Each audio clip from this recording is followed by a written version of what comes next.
Hello students, welcome to RT academy. और मैं आपका बायोलॉजी टीचर नागेंद्र साहू। तो ट्वेल्थ जो हमारे ट्वेल्थीज हैं, इनके लिए अब हमारा एक नया चैप्टर चालू हुआ कि आपने कड़ी मेहनत के बाद मॉलिक्यूलर बेसिस ऑफ इनहेरिटेंस को फिनिश किया और उसके अकॉर्डिंग आपने डीएनए, आरएनए को जाना, central dogma of molecular biology को जाना, कैसे हमारी बॉडी में कैरेक्टर आते हैं, इस चीज को भी हमने समझा। आई होप आपने उस चीज का अच्छे से रिवीजन किया होगा, जिस कारण अब आपको जीन्स, डीएनए, उनसे बनने वाले कैरेक्टर के बारे में मुझे बताने की जरूरत नहीं पड़ेगी। क्लियर? तो अब आप कैपेबल हैं हमारे नेक्स्ट चैप्टर को पढ़ने के लिए, जिसका नेम है principle of inheritance and variation.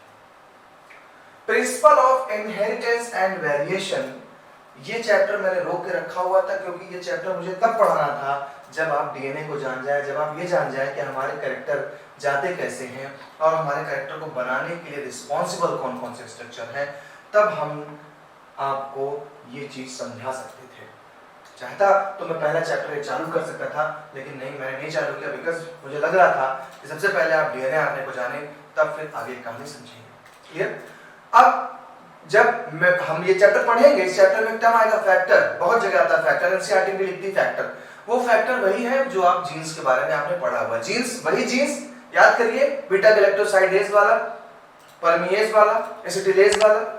याद करिए वो जीन्स जो एमआरएनए ने बनाए थे, जिसको हम स्ट्रक्चरल जीन का नाम देते थे, जहां पर प्रमोटर हुआ करता था, जहां पर टर्मिनेटर हुआ करता था। सारी वो चीजें अब यहां पर एप्लीकेबल होने वाली हैं। चलिए, हमारा है topic principle chapter principles of inheritance and variation, और इसके आज हम आपको इंपॉर्टेंट टर्म्स बताने वाले हैं कि आखिर कौन कौन से इंपॉर्टेंट टर्म्स हैं एंड क्या क्या मेंडल ने किया, कैसे किया इस एक्सपेरिमेंट को। मेंडलिज्म के जो हमारी थ्योरी होगी मेंडलिज्म की, वो हमारे नेक्स्ट वीडियो पे होगी। अभी इस वीडियो पे आपको हम सारे इंपॉर्टेंट टर्म्स बता रहे हैं। याद रखिए, ये इंपॉर्टेंट टर्म्स बहुत जरूरी हैं।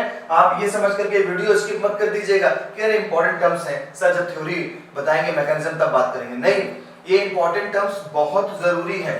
आप homozygous, heterozygous, test cross, back cross, ये सारी चीजें आपको जानना जरूरी है। सारे पूरे चैप्टर में चीजें रिपीट होती रहती हैं, इसलिए इस इंपॉर्टेंट टर्म्स को पढ़ना जरूरी है और मैं ये टर्म आपको स्टार्ट करने जा रहा हूं।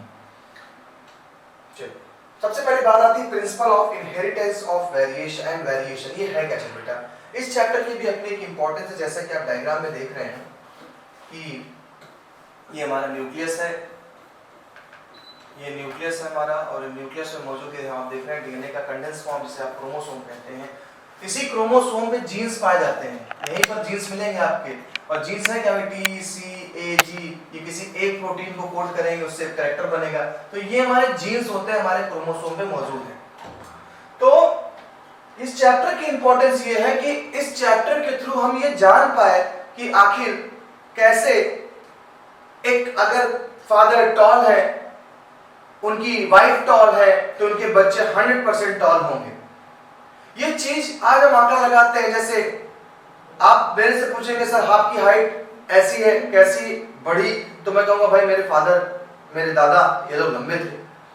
कैसे मैंने ये आंकड़ा लगा दिया? क्योंकि हमें इस चैप्टर के थ्रू पता चला, हमारी जनरेशन को पता चला कि हमारे कैरेक्टर्स हमारे बच्चों में ट्रांसफर होते हैं। हमें इस चैप्टर के थ्रू यह पता चला कि हमारी बॉडी में कुछ जेनेटिक डिसऑर्डर्स हैं, जैसे कलर ब्लाइंडनेस, हीमोफीलिया, ऐसी बीमारी भी हमारी बॉडी में मौजूद है जो जीन्स की गड़बड़ी के कारण हो जाती है। इस चैप्टर के थ्रू हमने ये जाना कि आखिर कैसे एक बच्चे का सेल्फ डिटरमाइन होता है, वो मेल होगा या फीमेल होगा। ऐसी सारी हमने जेनेटिक कहानियों को जाना इस चैप्टर के थ्रू, इसलिए हमें ये चैप्टर पढ़ना जरूरी हो गया। चलिए स्टार्ट करते हैं आज हमारा चैप्टर इंपॉर्टेंट टर्म से लेकर के, और हम सबसे पहले टर्म चलेंगे अपने, नमस्कार करते हैं मेंडल्स को। आप एक बेहतरीन मेंडल जी की फोटो देख लीजिए, ग्रेगर जॉन मेंडल की फोटो देखें। इन्होंने ही इस सारे जो चैप्टर है, देनदाता, सर्वदाता, हमारे ग्रेगर जॉन मेंडल ही थे। ग्रेगर जॉन मेंडल की कहानी समझ लीजिए। Gregor John Mendel 18th century में पैदा हुए ऑस्ट्रिया के ब्रूम सिटी में। एक मिडिल क्लास फैमिली में पैदा हुए थे, बहुत रिच फैमिली में नहीं थे। इन्होंने अपनी पढ़ाई लिखाई करी। पढ़ाई लिखाई करने के बाद एक स्कूल में एज ए टीचर हुए, लाइफ साइंस मैथमेटिक्स के। इन्होंने अपना काम जब तक किया आफ्टर सम टाइम इनको एक चर्च में पादरी बना दिया गया, मीन्स फादर। एक चर्च में इनको पादरी बना दिया गया। उस चर्च में गार्डन था और उस गार्डन में पी प्लांट्स लगे हुए थे। ये जुड़ गए पी प्लांट्स से। पी प्लांट्स से एक्सपेरिमेंट करने लगे। एक्सपेरिमेंट करते करते इनको बीत गए 8 साल। 8 साल कड़ी मेहनत से एक्सपीरियंस किया और लगभग 100 टाइम्स एक्सपेरिमेंट्स किया। इन्होंने कुछ नतीजे निकाले, जिसे अब थीसिस कहते हैं, वो थीसिस निकाले। और ब्रूम सिटी के जो साइंटिस्ट की सोसाइटी थी, वहाँ सारे साइंटिस्ट बैठते थे, अपनी थीसिस बताते थे। वहाँ पहुंचे मेंडल जी। मेंडल जब वहाँ पहुंचे तो मेंडल ने पब्लिक को, वहाँ साइंटिस्ट को बताया कि भाई देखिए ये हमारे पास, ये मैंने रिसर्च करी। क्या रिसर्च करी आप मेरे को छोड़िए, मैं बताऊंगा बाद में आपको। ये मैंने रिसर्च करी। सबने साइंटिस्टों ने देखा कि भाई बड़ा तो काम तो सही है, लेकिन ऐसा करिए मेंडल जी, आप अभी जाइए, अभी डार्विन साहब का, डार्विन जिन्होंने ओरिजिन ऑफ स्पीसीज जैसी चीजें बताई, जिनकी बुक्स बाइबल से भी ज्यादा बिकी, डार्विन के चक्कर में इनको वहां से हटा दिया गया। जाइए किसी झड़ाव लेके जाओ, उसको भगा दिया वहां से। ये बेचारे मुंह लटकाए चले जाए। कोई बात नहीं, अपना काम करते रहे, लगे रहे। लगभग 20 से 30 साल बाद 3 साइंटिस्ट आए। 3 साइंटिस्ट थे, सुन लीजिए केवल नाम, Hugo de Vries, Carl Correns, Erich von Tschermak. इन 3 लोगों ने मिल करके इनके सारी जो थीसिस थी सारी जो थीसिस थी, इस थीसिस पे रिसर्च करना स्टार्ट किया। जब इनकी थीसिस पे रिसर्च करना स्टार्ट किया तो उन्होंने देखा यार जो ये बता रहे थे काफी सही बताए हैं उन चीजों को। ये लोग पहुंचे साइंटिस्ट की सोसाइटी में, बोले सर आपने इसको भगाया है, ये देख रहे हैं इन्होंने क्या दिया है, इतना बेहतरीन था, इन्होंने लॉ दिया है। तो पता अच्छा डार्विन का मैटर खत्म हो चुका था। तो उन्होंने फोकस किया, साइंटिस्टों ने किया, हाँ यार इन्होंने तो बड़ा यार ये तो बेहतर चीज बताई, इन्होंने दुनिया में किसी को बताई। कहीं भाई इसको इनको नोबेल प्राइज दिलाइए, कहीं चलो किसी को बताइए। सब लोग पहुंचे घर पहुंचे। जब घर पहुंचे तो भाई ये हुआ कि मेंडल जी है, बुलाइए जरा। टाइम बीत गया था काफी, कुछ 1900 के आसपास आ गया, 7 चालू हो गई थी। घर में देखा तो मेंडल जी की मूर्ति को मारा है ही नहीं, कि तो डेथ हो गई उनकी। ओहो। सभी साइंटिस्टों ने शोक जाहिर किया कि ये मुझसे क्या अपराध हो गया कि एक अच्छी नई चीज जो दुनिया में किसी ने दी है, हमने उसकी बात को समझा नहीं। चलो नोबेल प्राइज का जो भी मनी रही वो दिया होगा फैमिली को, लेकिन साइंटिस्ट जब लौट रहे थे तो उनके दिमाग में ये था कि यार अभी हम सेटिस्फाई नहीं हैं, उसको नोबेल प्राइज दिया लेकिन हमने उस साइंटिस्ट के लिए क्या किया, उसकी सोल को सम्मान कैसे दें। उसकी सोल को सम्मान देने के लिए, बहुत ही कम लोग जानते इस बात को, उसकी सोल को सम्मान देने के लिए साइंटिस्ट उनके ग्रेवयार्ड पे गए, उनके ग्रेव को निकाला गया और उनके कॉफिन पे लिखा गया, क्या लिखा गया, उनकी कॉफिन पे लिखा गया, फादर ऑफ जेनेटिक्स। उनकी कॉफिन पे लिखा गया फादर ऑफ जेनेटिक्स। और इस तरीके से mister Gregor John Mendel genetics के फादर बनाए गए। उनकी कफन पे लिखा गया ये फादर ऑफ जेनेटिक्स, ये सम्मान दिया गया उनको। और इस सम्मान के साथ कफन को बंद करके साइंटिस्टों ने अपना पश्चाताप किया। हम उन्हीं मेंडल की बनाई हुई, उनकी बताई हुई कुछ चीजों को पढ़ने जा रहे हैं अपने इस चैप्टर में। तो देखते हैं मेंडल ने क्या क्या चीजें बताई दुनिया को जो हम लोग के सामने आए। दुखी मत होइए, होता रहता है। चलिए आगे चलते हैं। तो मेंडल ने हमें क्या पढ़ाया? सबसे पहली बात तो मेंडल हमें कुछ टर्म देके गए कि ये टर्म्स बहुत जरूरी हैं, तभी मैंने आपसे कहा कि वीडियो स्किप मत करिए, ये वीडियो बहुत जरूरी है, क्योंकि टर्म्स अगर हमें जानना है तो वीडियो देखना जरूरी है।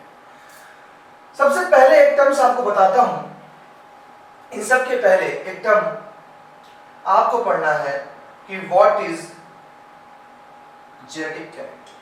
सबसे पहली बात चालू होती है यहां से, what is genetic character.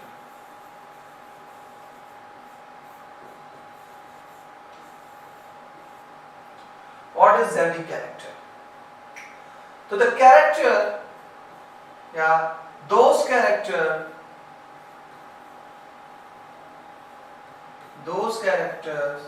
who transfer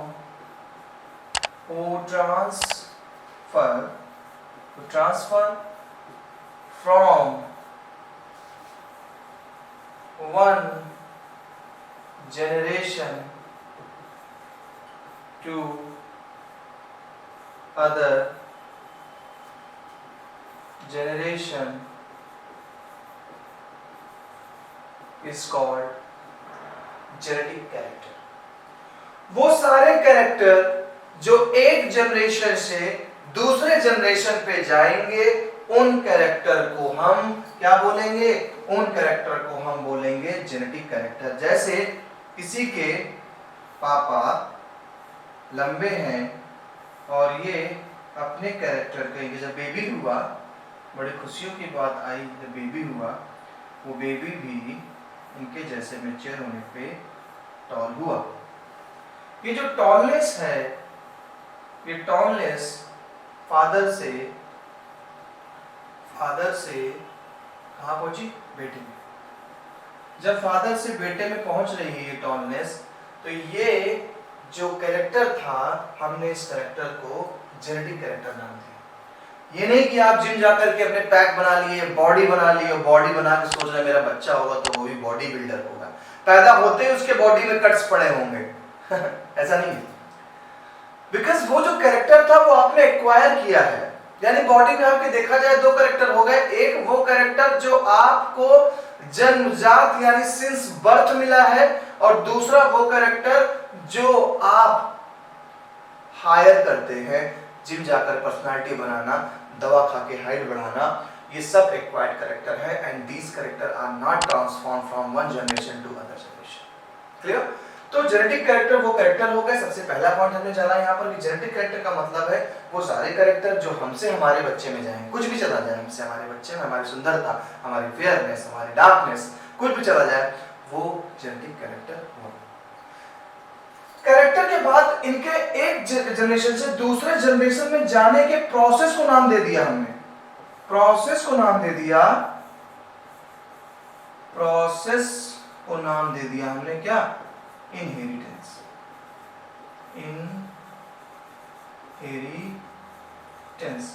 ये हमने प्रोसेस को नाम दे दिया। मींस अभी तो जेनेटिक कैरेक्टर था, जो कैरेक्टर है वो एक से उस बेटे से यानी कि एक जनरेशन से दूसरे जनरेशन में जा रहा है, अब जाने के प्रोसेस को नाम दे दिया इनहेरिटेंस। 2 पॉइंट क्लियर हुए। अब एक ऐसा साइंस जहां पर हम पढ़ते हैं जीन्स के बारे में, जेनेटिक कैरेक्टर के बारे में, इनहेरिटेंस के बारे में, उस साइंस का नाम बन गया क्या? जेनेटिक्स। उस साइंस को बोलते हैं जेनेटिक्स। ये साइंस बन गई हमारी जेनेटिक्स। ठीक है? तो तीन चीज, सबसे पहले आपने जाना जेनेटिक कैरेक्टर, जो कैरेक्टर एक जनरेशन से दूसरे जनरेशन में जा रहे हैं। दूसरी चीज जानी है आपने क्या? Inheritance, the process by which a genetic character transfer to other generation. And third point कि जीन्स एक साइंस की एक ऐसी ब्रांच जिसमें जीन्स के बारे में, जेनेटिक कैरेक्टर के बारे में, उनकी इनहेरिटेंस के बारे में जानते हैं। हमने उस साइंस बना दी ब्रांच, और उस साइंस को नाम दे दिया हमने जेनेटिक्स। ठीक है? ये समझ गए? अब आ जाइए टॉपिक पे। Genetics, study of inheritance, heredity and variation of characters, study of genes and chromosome. सारी जो स्टडी आप वेरिएशन पे करते हैं, हेरिडिटी पे करते हैं, ये सारी चीजों को हमने नाम दिया क्या? जेनेटिक्स। ट्रांसमिशन, इनहेरिटेंस क्या है? ट्रांसमिशन, इनहेरिटेंस क्या है? Transmission of character from parent to progeny, it is the basis of heredity. Clear? Variation, difference between parents and offspring. अगर पेरेंट्स को देखें तो ऐसे हैं, ऑफस्प्रिंग ये ऐसा है, कुछ मेरे जैसा लग रहा है। जब कोई वेरिएशन आता है, मींस कुछ ना कुछ डिफरेंसेस होते हैं ऑफस्प्रिंग और पेरेंट्स में, हमने इस डिफरेंस को बोला क्या? वेरिएशन। क्या टर्म यूज किया हमने इसका? वेरिएशन। कैरेक्टर की बात करें, अगर कैरेक्टर की बात करें तो heritable features among the parents and offspring, जो भी हेरिटेबल फीचर्स है, हेरिटेबल मतलब जो भी एक जनरेशन से दूसरी जनरेशन में जाएगा, तो आई कलर हो गया, ये हो गया। ट्रेट, मेंडल ट्रेट कहते थे, मेंडल इस कैरेक्टर को नाम देते थे ट्रेट, याद रखिएगा। ट्रेट क्या है? Variants of a character, example brown eye, blue eye, जो वेरिएंट है, डिफरेंट टाइप के वेरिएंट है, डिफरेंट टाइप का कैरेक्टर, उसको मेंडल ने ट्रेट नाम यूज किया। अब आ जाइए एलील्स क्या होता है। देखिए, दो क्रोमोसोम आपको दिखाई पड़ रहा है, क्लियर? ध्यान से समझिए जरा। चलिए इसको हम अपने स्टाइल में बताते हैं, तो फिर मेंडल किसको। सबसे पहले समझते हैं एलील्स क्या है।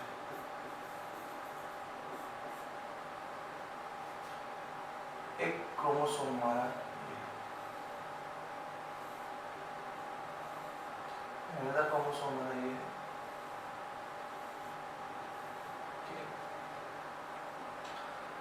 हम मानते हैं और कहते हैं कि अगर आप में जीन्स पहुंच जाए, जीन्स वही जीन्स है, जीन्स कैपिटल टी ये हाइट के लिए रिस्पॉन्सिबल है, सॉरी मतलब टॉलनेस के लिए, ये हमारे किसके रिस्पॉन्सिबल है? टॉलनेस के लिए। ये जीन अगर किसी में है तो जीन आपका जो बेबी होगा वो टॉल होगा।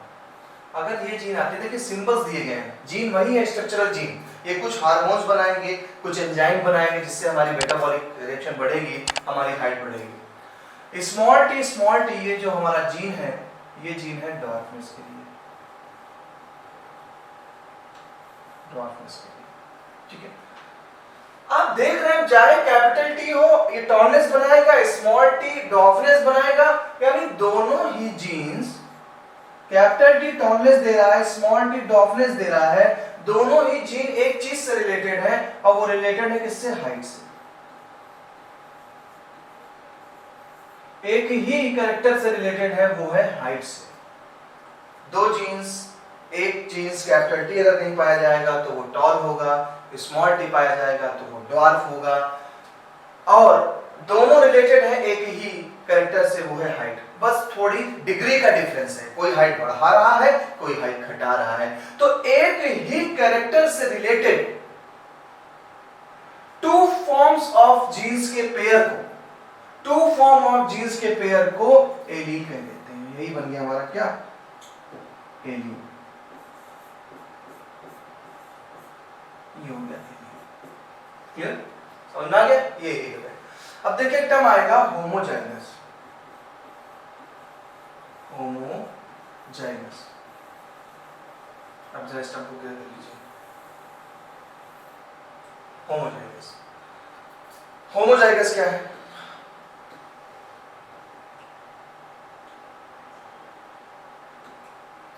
होमोजाइगस, देखिए बायो में होमो का मतलब होता है सेम,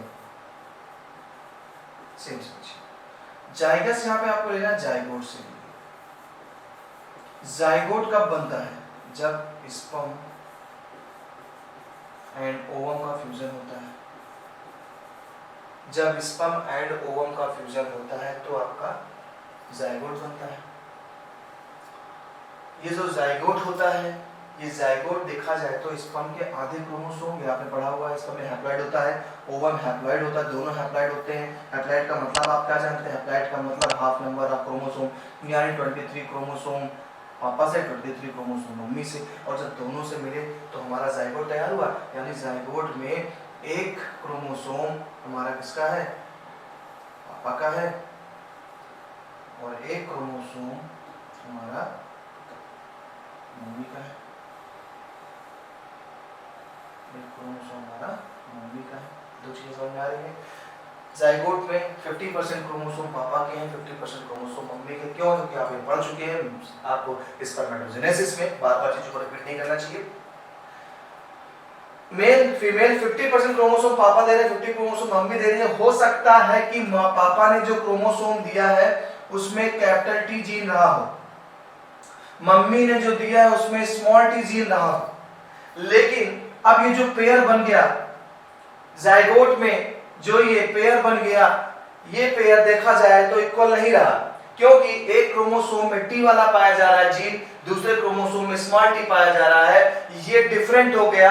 बायो में डिफरेंट के लिए टर्म यूज करते हैं हेट्रो, डिफरेंट के लिए टर्म यूज करते हैं हेट्रो, और ये बन क्या रहा है? ये जाइगोट है। क्या है? जाइगोट है, इसलिए लगा दिया क्या? जाइगस। ये हो गया हेट्रोजाइगस। क्यों? क्योंकि जाइगोट डिफर है। यही अगर पापा के पास भी कैपिटल टी वाला जीन्स हमें मिला और मम्मी से भी कैपिटल टी वाला जीन मिला, अब आप समझ गए होंगे, अगर दोनों सेम है, कैपिटल टी दोनों सेम है, तो टर्म क्या यूज हुआ? होमो। कहां बन रहा है? जाइगोट बना रहा है। ये जाइगोट जाके बेबी बनेगा तो क्या टर्म यूज हो गया?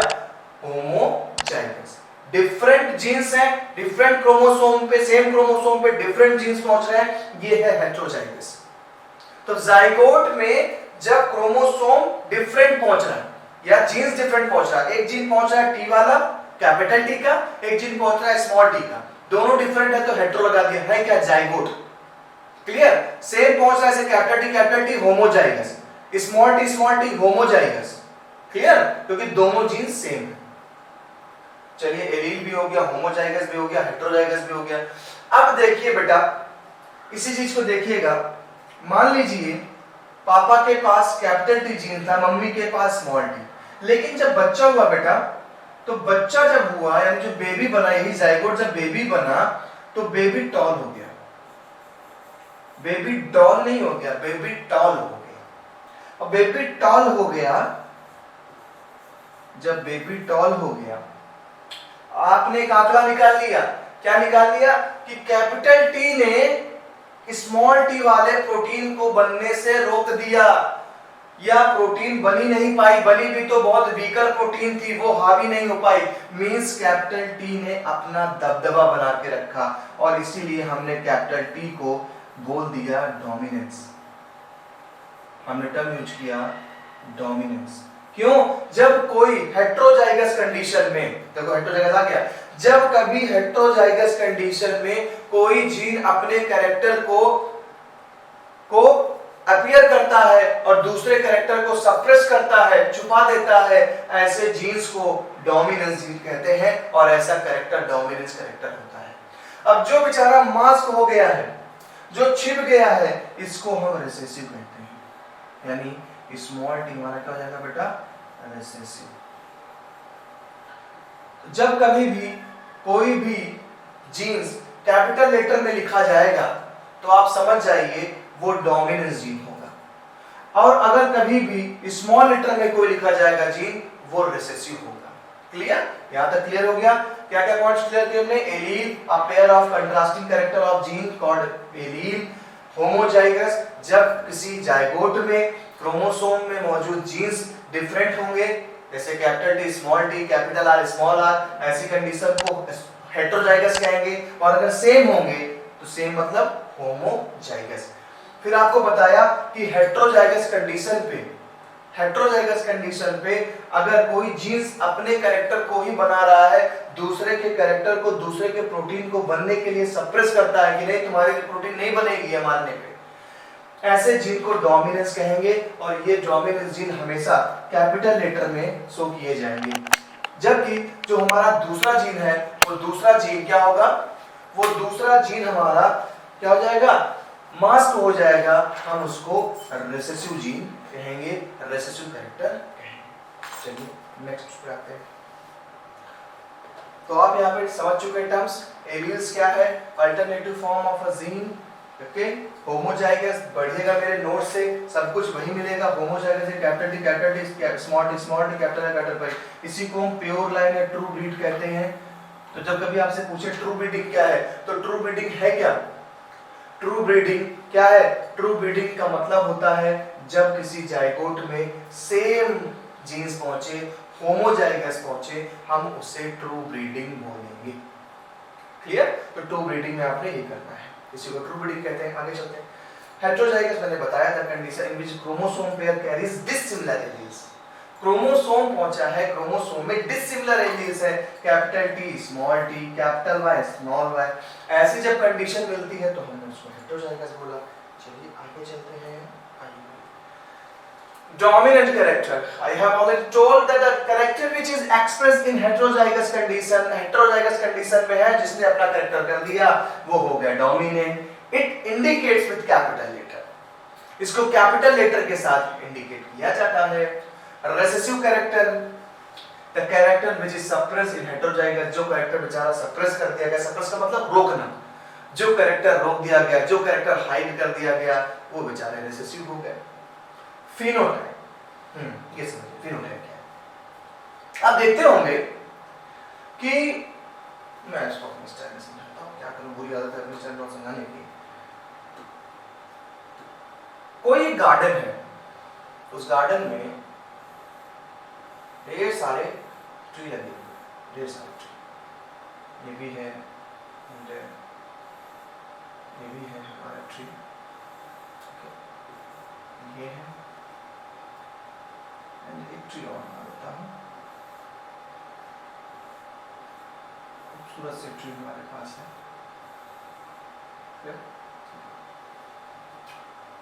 नीचे छोटी मोटी ग्लासेस भी लगा दे भाई, सुंदर कर दे।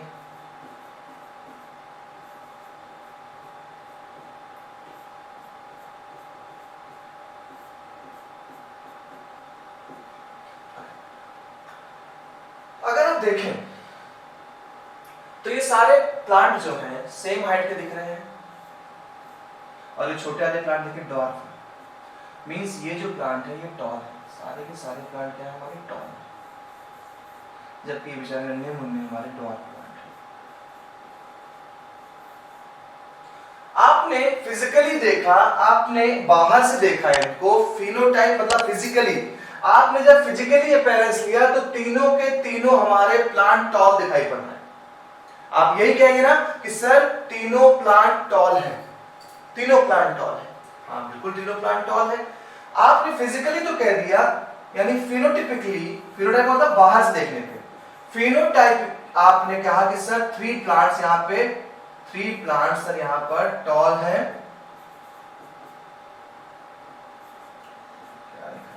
3 प्लांट क्या है यहाँ पे टॉल है।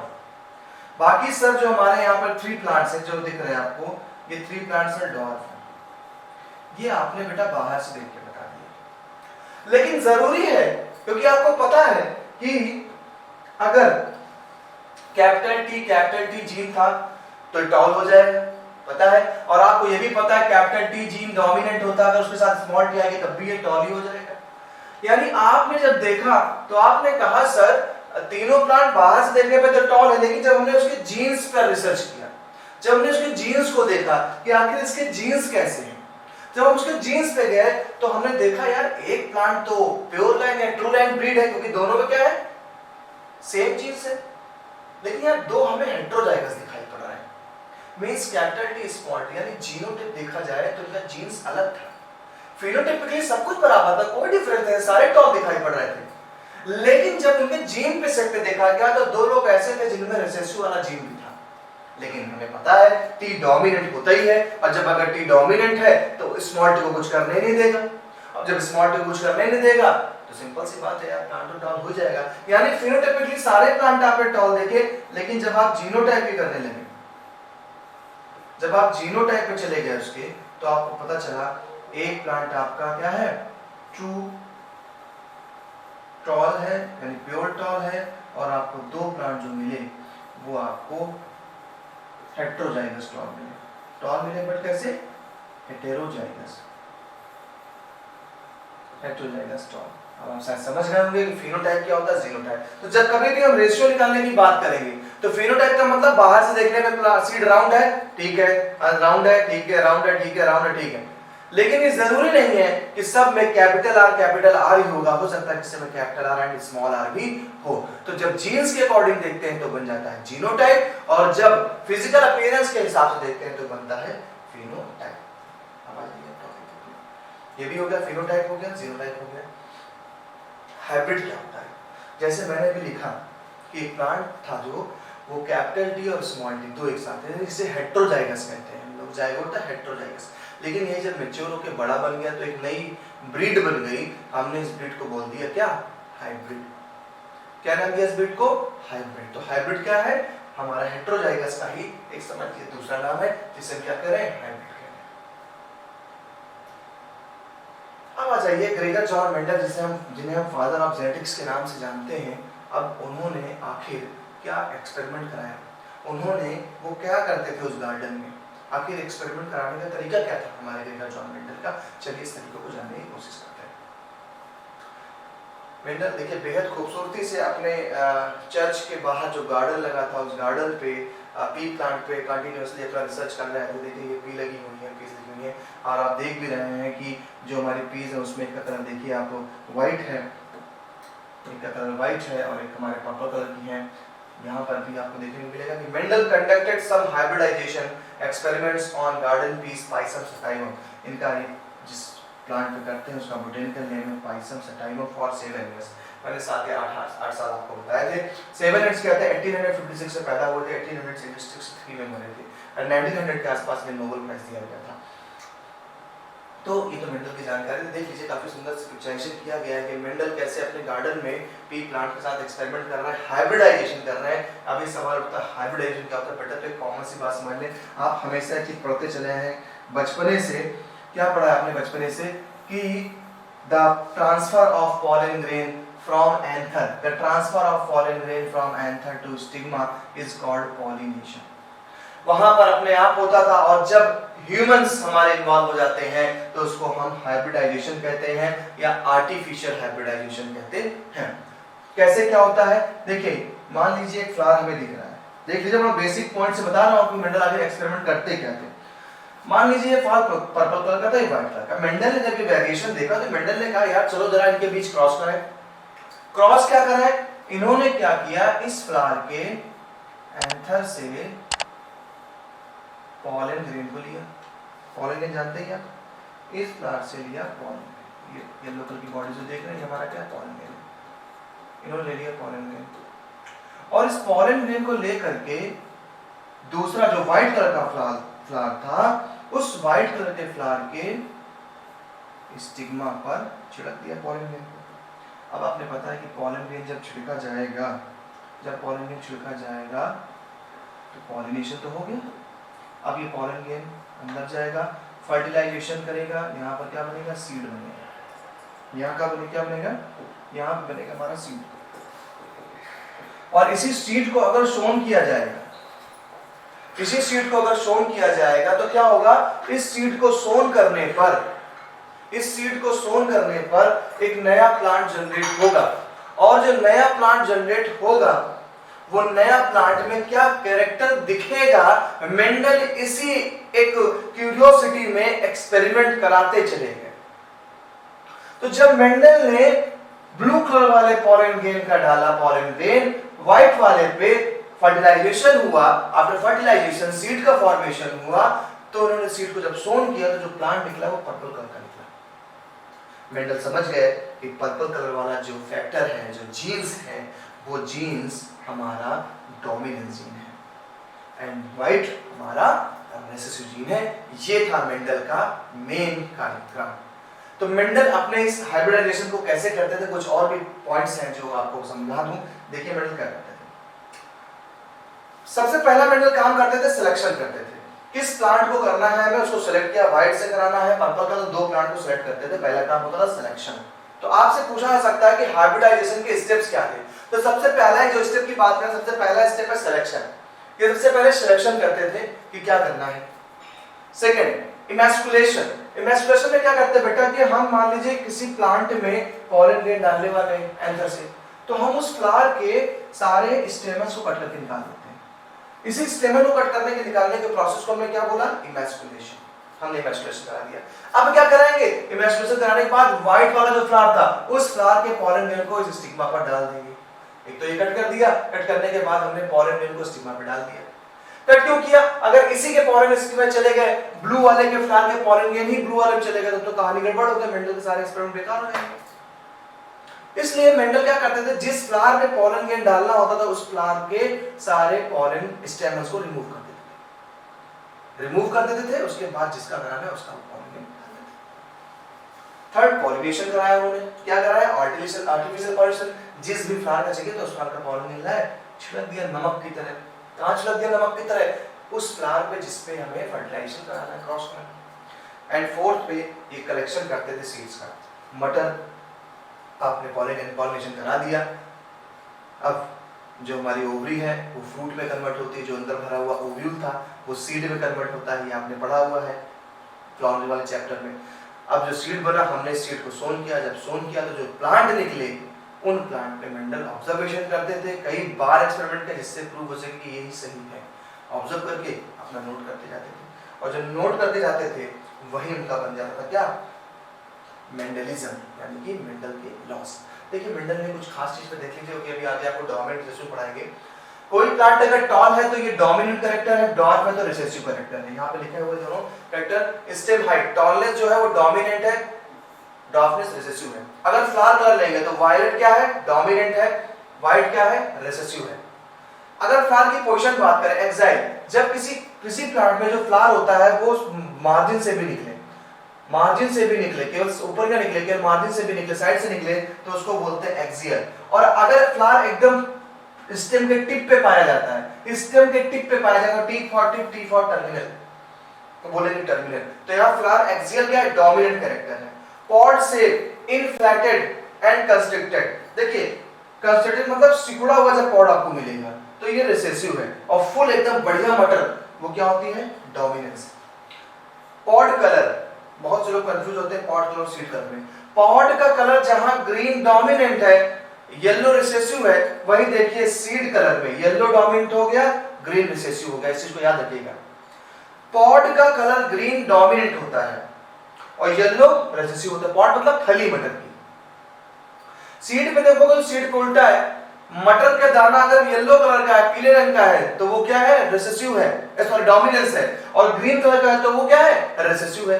हमेशा दिमाग में हमारे होता है प्लांट हरा भरा देखा है हमने तो हम हरी चीज को डोमिनेंट मान लेते हैं। यहाँ तक ध्यान रखना कि पॉड साइज की बात, ऐसे कलर की बात करोगे तो ग्रीन आपका डोमिनेंस है, येलो रिसेसिव है।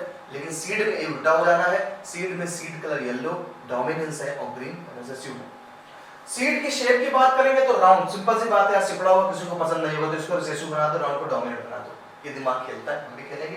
तो राउंड डोमिनेंट है और रिंकल्ड क्या है, रिसेसिव है। सीड कलर मैंने बता दिया, येलो और ग्रीन।